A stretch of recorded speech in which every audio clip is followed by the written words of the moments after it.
A very warm welcome to this session. It's indeed that we are learning about competitive exams. आणि जर तुम्हाला आठवतंय तर आपण आतापर्यंत GRE ग्रॅज्युएट रेकॉर्ड एक्झामिनेशन्स याच्याबद्दल पाहिलं. त्याच्यानंतर तुम्हाला आठवत असेल तर आपण GMAT या एक्झामची माहिती घेतली होती. That is graduate management admission test, not admission test. And then there was SATs or ACT for that matter. आणि आज आपण कॅट कॉमन एंट्रन्स टेस्ट ह्याच्याबद्दल बोलणार होतो असं म्हटलं होतं. डू यू रिमेंबर की मी तुम्हाला असं म्हटलं होतं कॅट बद्दल थोडीशी माहिती काढून आणा? तुमच्यापैकी कोणी प्रयत्न केलाय का? काही माहिती सांगू शकतं का तुमच्या की कोणी मला कॅट बद्दल?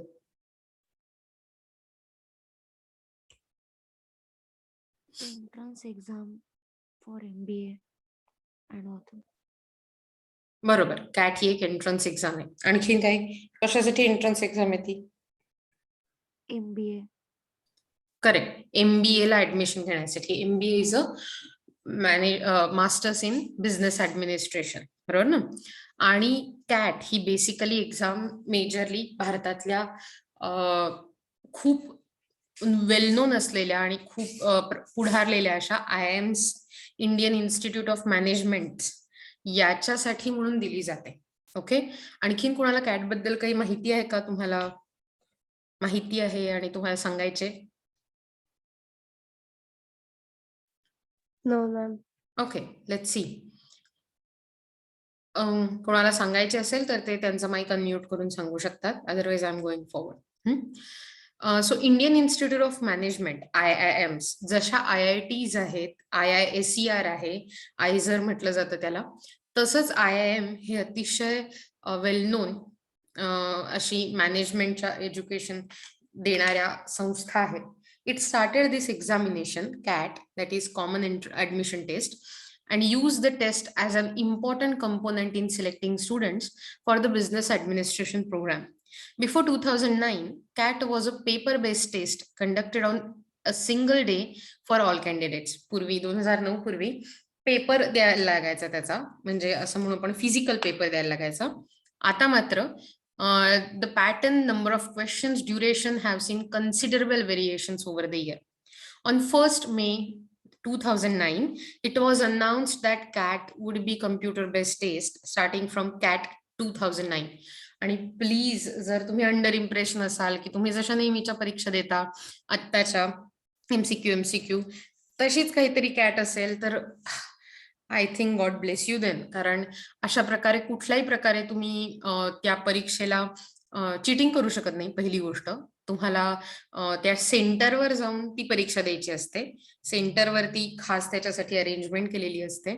आणि cat is quite widely opted for exam. म्हणजे कॅट खूप लोकांकडून दिली जाते आणि खूप फिअर्स कॉम्पिटिशन असते. बट येट त्याच्यासाठी योग्य प्रिपरेशन केलं तर नथिंग इज हार्ड. लोक 1-2 वर्ष प्रिपेअर करून कम्प्लीट त्याच्यासाठी देतात. According to the Asian survey of examination, CAT examination is rated among the 3rd toughest test in Asia after UPSC Indian Civil Service at first and IIT JEE at second spot. So UPSC Indian Civil Service exam ही पहिल्या रँकला आहे. The toughest test in Asia मध्ये, अख्ख्या Asia कंटिनेंटमध्ये, आशिया खंडात अख्ख्या. दुसऱ्या नंबरवर IIT JEE येते आणि तिसरा नंबर कॅट एक्झामचा लागतो. The test is conducted every year by one of the IIMs based on the policy of rotation. प्रत्येक IIM कडे 1-1 वर्ष जबाबदारी असते आणि त्या रोटेशन पॉलिसी प्रमाणे ती त्या IIM कडून कंडक्ट केली जाते. डू यू नो किती IIMs आहेत किंवा किती असं आपण म्हणू की किती ठिकाणी आहेत ती? निदान 1-2 एक्झाम्पल. नाही? तुमच्यापैकी किती जणांना पुढे मॅनेजमेंट किंवा MBA करायचंय? Please raise your hand. Okay, ठीक आहे. One-sided conversation it is. Okay. So other institutions can also opt for use of scores of CAT as a criteria for admission. इतर institute पण वापरतात.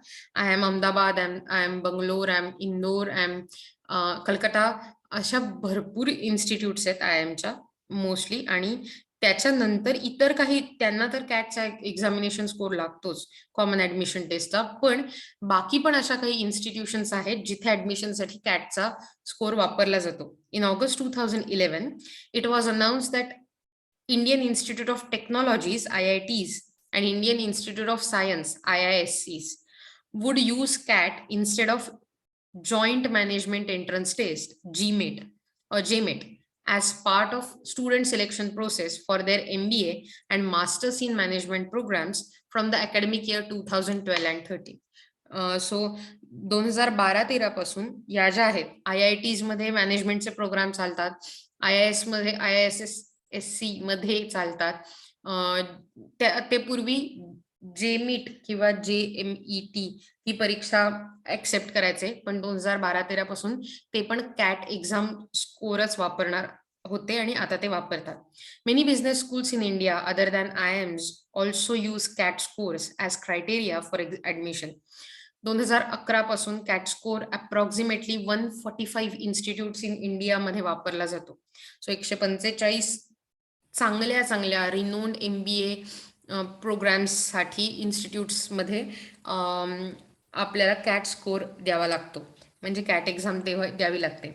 These include management faculties in Indian Institute of Technology IITs such as Vinod Gupta School of Management in IIT Kharagpur, National Institute of Technology NITs such as National Institute of Technology Calicut, other national institutes such as Indian Institute of Forest Management, Rajiv Gandhi Institute of Petroleum Technology and many other such prominent colleges and university. मला वाटतं जर आपल्याला काही थोडं वेगळं करायचं असेल आणि तर ह्या सगळ्या कॉलेजेसची माहिती घेणं आणि त्या अकॉर्डिंगली त्यांना काय पाहिजे तसा अभ्यास करून पुढे जाणं हे अत्यंत गरजेचं असतं. आणि ही ती वेळ आहे जेव्हा तुम्ही शोधायला घेऊ शकता, आणि म्हणून तुम्हाला आत्ता ॲज अ करिअर काउन्सिलिंग म्हणून हा पॅच देण्यात आला. Then there is a test calendar, duration and pattern. CAT is normally conducted every year during 20 days testing window in the months of October and November. So October आणि नोव्हेंबरमध्ये CAT conduct केली जाते. 20 दिवस टेस्टचे असतात. तुम्हाला 1 दिवस मिळतो त्या स्लॉटमध्ये जाऊन परीक्षा द्यायची असते. The test score is valid for the admission to the forthcoming academic year only. So तुम्ही जर बघितलं असेल तर GREचा कदाचित थोडा मला वाटतं त्याचा पिरियड असतो, तुम्ही 1 वर्ष 2 वर्ष 3 वर्ष तो स्कोर वापरू शकता. तसंच SATचं असतं, पण CAT मात्र दरवर्षी कंडक्ट केली जाते, त्यामुळे तिचा स्कोर एकाच अकॅडमिक इयर पुरता व्हॅलिड असतो. यावर्षी तुमचा जो स्कोर असतो तो पुढच्या वर्षीच्या ॲडमिशनसाठीच उपयोगाला येतो. The test scores a person on the basis of quantitative ability, data interpretation, verbal ability and logical reasoning. या 4 वेगवेगळ्या ॲस्पेक्ट्समध्ये क्वेश्चन येतात. Quantitative ability, data interpretation, verbal ability and logical reasoning. Candidates can no longer go back to it. So जसं paper येतो तसा तुम्हाला तो पुढे सॉल्व्ह करायला लागतो, तुम्ही परत मागे जाऊ शकत नाही. The sections are quantitative ability and data interpretation and verbal ability and logical reasoning. या प्रत्येक सेक्शनमध्ये 30 क्वेश्चन्स असतात आणि टोटल ड्युरेशन 70 मिनिट्सचं असतं. So that means 30 questions from QA and DI. So that is quantitative ability and data interpretation, and then VALR, verbal ability and logical reasoning. 30 question, total 70 minutes. कॅटची eligibility काय असते? म्हणजे कधी तुम्ही CAT देऊ शकता? Candidate must hold a bachelor's degree. तुम्हाला graduation complete करायला लागतं विथ ॲटलिस्ट 50% मार्क्स और equivalent CGPA. Only if you are from SC, ST or differently abled, that is or PWD category, then you can have 45% mark in your graduation. Otherwise तुम्हाला 50% marks compulsory असतात तुमच्या bachelors डिग्रीमध्ये. Then however, mere fulfillment of minimum eligibility criteria will not ensure the consideration for shortlisting in IIMs. So IIM काय करतं की तुमचा सगळा score बघतं, फक्त ग्रॅज्युएशनचा नाही. सो फक्त तुमच्याकडे 50% मार्क्स आहेत आणि IIT नाही, कॅट एक्झाम दिली की तुमचं लगेच शॉर्टलिस्ट होईल IIM मध्ये नाव, असं नसतं. तर ते पर्सेंटाईल पद्धतीने वरचे चांगले मार्क असलेले लोक निवडून घेतात. ओके. यात रिझर्वेशन कसं आहे? गव्हर्नमेंट ऑफ इंडियाच्या रिक्वायरमेंट प्रमाणे 15% seats are reserve for SCs, 7.5% seats for scheduled tribes STs candidate. 27% of seats are reserved for OBCs belonging to non creamy layer. म्हणजे तुम्ही फक्त ओबीसी असून चालत नाही तर नॉन क्रीमी लेअर मधले ओबीसी असू शकता. Then 3% seats are reserved for differently able in PWD categories. The 3 categories for disability are low vision or blindness, hearing impairment, locomotor disability or cerebral palsy. So या 3 categories मध्ये जर disability असेल तर तुम्हाला 3% reservation avail करता येतं. त्यातही mark consider केले जातात. सो अशा प्रकारे साधारण रिझर्वेशन्स असतात. ॲडमिशन प्रोसेसमध्ये each IIM shortlists candidate for a second stage of selection which may be independent of each other. The process may include written ability test, WAT, or VAT म्हणू शकतो आपण त्याला, group discussion GD and personal interviews PI. So PI, WAT आणि GD या 3 प्रोसेसेसमधून प्रत्येक कॅन्डिडेटला ॲडमिशनच्या आधी जायला लागतं. Performance in CAT examination is an important component in admission process. IIMs may use previous academic performance of the candidates, relevant work experience, and other similar inputs in the shortlisting and ranking of candidates at various stages of the admission process. या सगळ्या प्रोसेसमध्ये written ability test, group discussion आणि personal इंटरव्ह्यूजमध्ये तुम्ही आत्तापर्यंत काय केलं आहे, कॉलेजमध्ये काय शिकलाय, कॉलेजमध्ये कसा परफॉर्मन्स दिलाय, कॉलेजमध्ये तुमची वागणं, तुमचं मार्क्स, तुमचे कॅटमधले मार्क्स, ह्या सगळ्या गोष्टी तुमचा वर्क एक्सपिरियन्स, तुमच्याकडे जर इंटर्नशिप केली असेल तुम्ही तर ते सगळं कन्सिडर केलं जातं. Okay. The process academic cutoffs and the weights allocated to the evaluation parameters may vary across IIMs. So वेगवेगळ्या IIMच्या कॉलेजेस प्रमाणे कशा प्रकारे किती गोष्टींना किती वेटेज दिलं असतं हे व्हॅरी होत जातं. सो मला वाटतं मी तुम्हाला कॅटची एक बेसिक माहिती दिली आहे, पण मला असं वाटतं की एक थोडी माहिती आपण व्हिडिओमधनं पण घेतली पाहिजे, कारण मला वाटतं it gets quite really there. So let's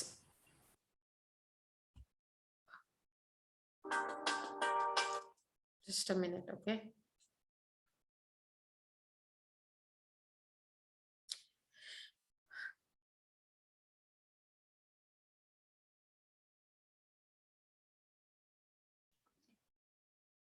The information given in this text might be the older one.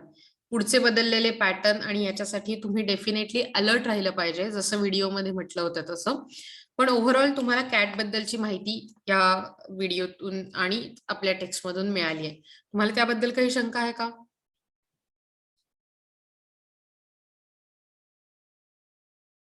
No, ma'am. Okay, No, ma'am. ठीक आहे. तुम्हाला काही No, कधी ma'am. शंका असेल तुम्ही कधीही विचारू शकता.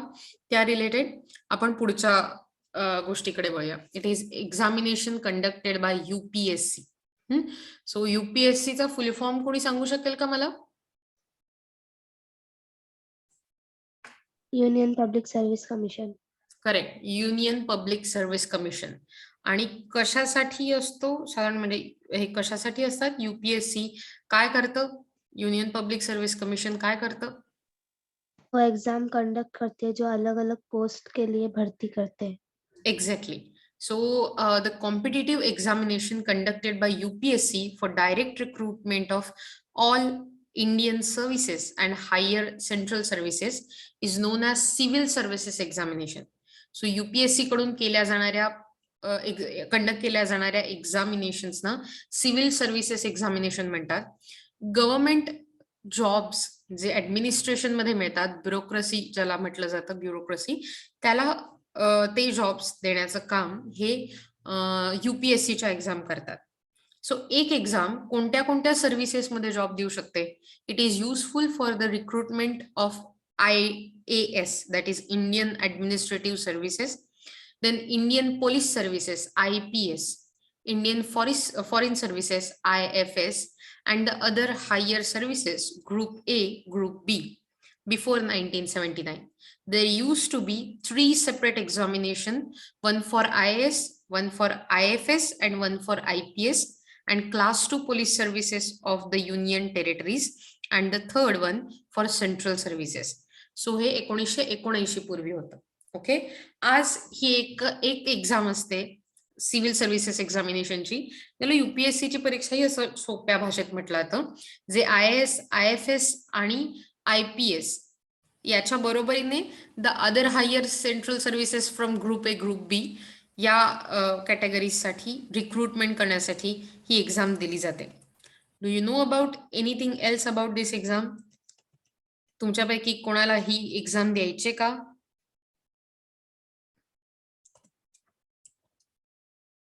No ma'am. ओके. खरं तर ही खूपच प्रेस्टिजियस आणि अत्यंत कठीण काम असतं. तुम्ही जर बघितलं असेल तर मगाशी आपण असा प्रश्न बघितला होता की भारतात म्हणजे सगळ्या एशियात सगळ्यात जास्त कठीण प्रकारे इंट्रोड्यूस केली जाणारी जी एक्झाम असते किंवा जी वापरली जाणारी ती असते ही exam. Okay. So let me just check की UPSC एक्झाम बद्दल तुम्हाला काय माहिती आहे किंवा रादर मी तुम्हाला काय माहिती देऊ शकते. ओके. एज लिमिट काय बघा. A candidate must be of minimum 21 years, maximum 30 years of age. So 21 year ते 30 year या रेंजमध्ये कॅन्डिडेट असला पाहिजे. However, upper age limit is relaxable for SC/STs candidate by 5 years and for OBC 3 years. So SC/ST candidate साठी 5 वर्षाने हे limit वाढतं 35 वर्षापर्यंत आणि OBC हे 33 वर्षापर्यंत ती एक्झाम देऊ शकतात. एज्युकेशनल क्वालिफिकेशन्स काय असलं पाहिजे तर degree of the university or any equivalent degree म्हणजे तुम्हाला ग्रॅज्युएट होणं गरजेचं असतं त्याच्यासाठी. Number of attempts every candidate is permitted 4 attempts at the examination. तुम्ही 4 वेळा ही एक्झाम देऊ शकता. But the number of attempts permitted to OBC candidate is 7. OBC candidate 7 वेळा ही एक्झाम देऊ शकतात.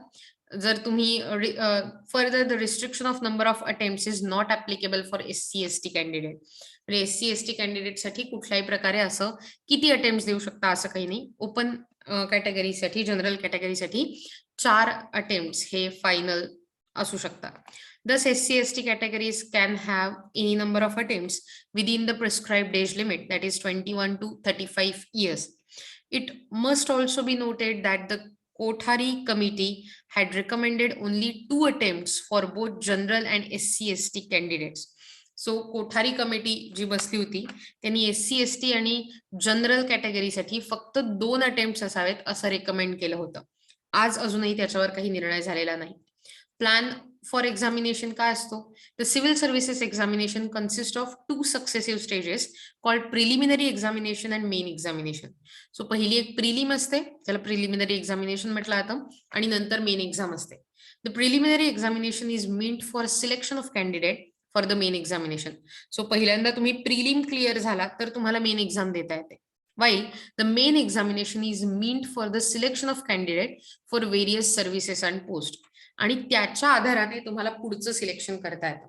प्रिलिम एक्झामिनेशनचा काय पॅटर्न असतो? सो 2 पेपर असतात. पेपर 1 जो जनरल स्टडीजचा असतो ज्याला 200 मार्क्स असतात आणि पेपर 2 जनरल ऍप्टिट्यूडचा असतो ज्याला 200 मार्क्स असतात. Total 400 marks. इथपर्यंत तुम्हाला समजलंय? काही शंका आहे?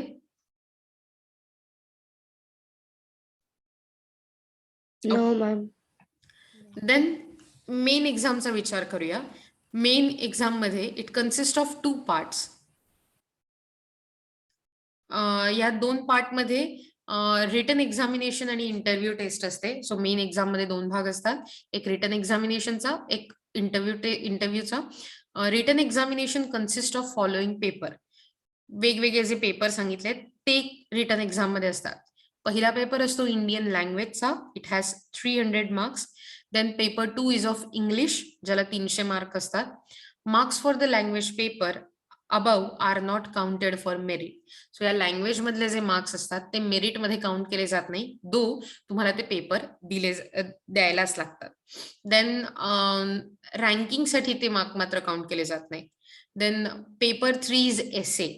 250 मार्क्सला असतो ज्याचा तुम्हाला एसे लिहायचा असतो. Then paper 4 is general studies 1. Paper 5 is general studies 2. Paper 6 is general studies 3. Paper 7 is general studies 4. Paper 8 is your optional subject paper 1. तुम्ही जो ऑप्शनल सब्जेक्ट निवडलेला असतो तो. आणि paper 9th is also your optional subject. या प्रत्येक पेपरसाठी 250 marks असतात. Total 1750 marks साठी रिटर्न टेस्ट होते. देन तुमचा इंटरव्ह्यू जेव्हा होतो तो 275 मार्क्स साठी होतो आणि टोटल 2025 इतक्या मार्क्स साठी तुमची एक्झाम होते. So that's a huge credit you can say. The marks obtained in Indian language and English papers are not counted for ranking. Also, Indian language paper is not compulsory for candidates hailing for the state of Sikkim and northeastern states of Arunachal Pradesh, Meghalaya, Mizoram, Nagaland. तुम्ही जर या राज्यांमधून येत असाल तर तुम्हाला Indian लँग्वेजचा paper opt करणं compulsory नसतं. The question papers for all the subjects for written examination are of conventional essay type.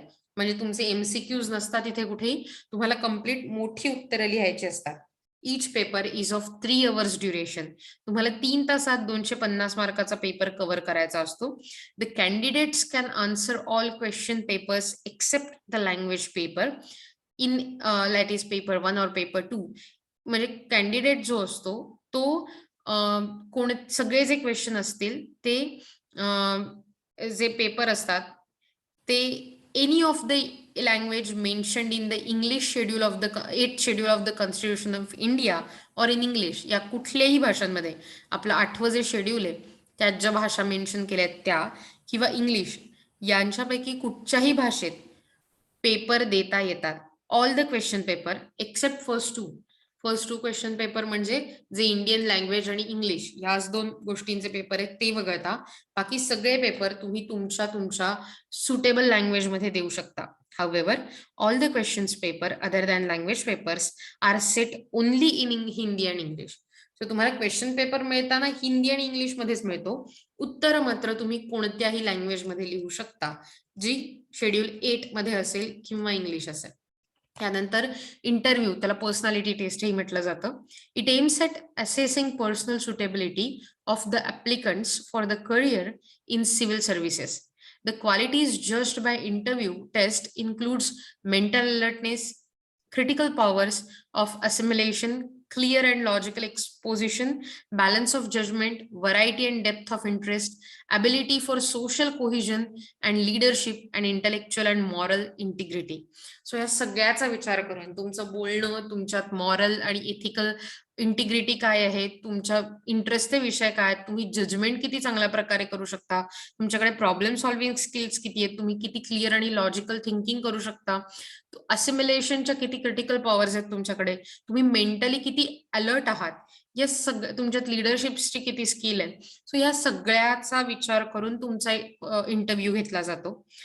Then selection कसं होतं? The marks secured by candidates in the written examination, that is totaling to 2000 marks, and the interview test 300 marks would determine the final rankings.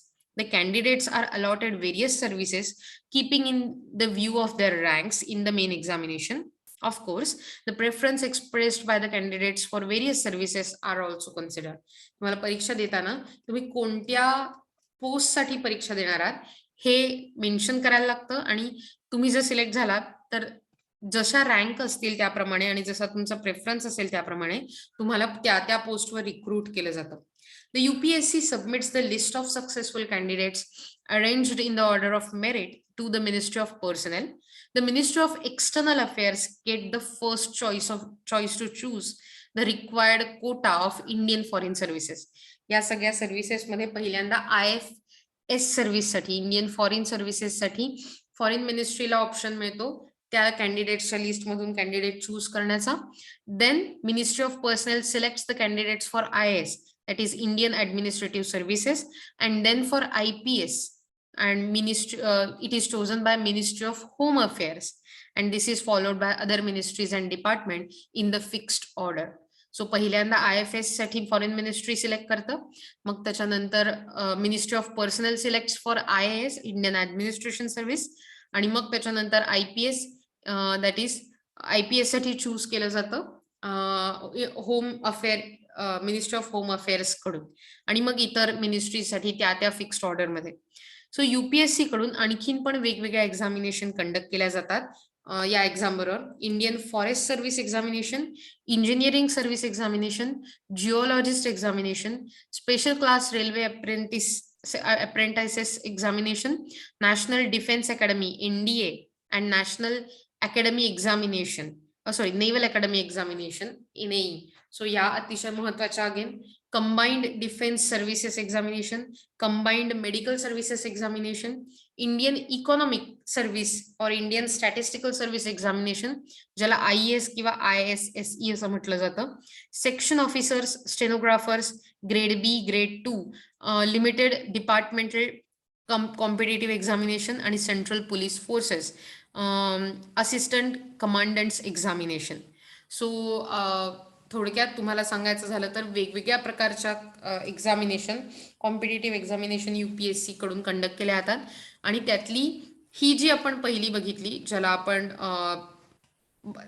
एशियातली number 1 examination असं म्हणतो, ज्याच्यातून IAS, IFS आणि IPS officer निवडले जातात, ती civil service examination हाही त्यातलाच एक भाग आहे. मला वाटतं मी तुम्हाला पेपर पॅटर्न आणि या गोष्टी ज्या ज्या टेक्स्टमध्ये आहेत त्या समजावून सांगितल्या. याहून जास्त माहिती नेहमीप्रमाणे आपण ट्राय करूया की आपल्याला एखाद्या नवीन व्हिडिओमधनं मिळते का. Let's go there. मला वाटतं की ही व्हिडिओ 8 मिनिटाची आहे. सो जोपर्यंत ही संपेल तोपर्यंत आपलं लेक्चरही संपणार आहे. सो बाकी आपण पुढच्या लेक्चरमध्ये कव्हर करूया. Okay, let's start it. Video बघितल्यावर मला वाटतं तुम्हाला कळलं असावं व्हिडिओ Yes, ma'am. काय काय करायला लागतं. पुढच्या सेशनमध्ये आपण